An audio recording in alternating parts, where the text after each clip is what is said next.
We like our way of life. We like being human.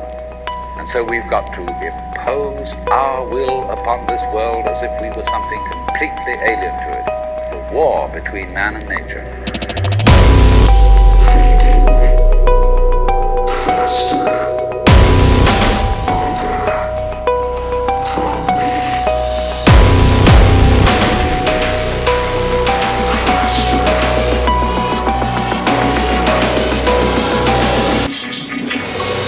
Why be hostile to nature? Because after all, you are a symptom of nature.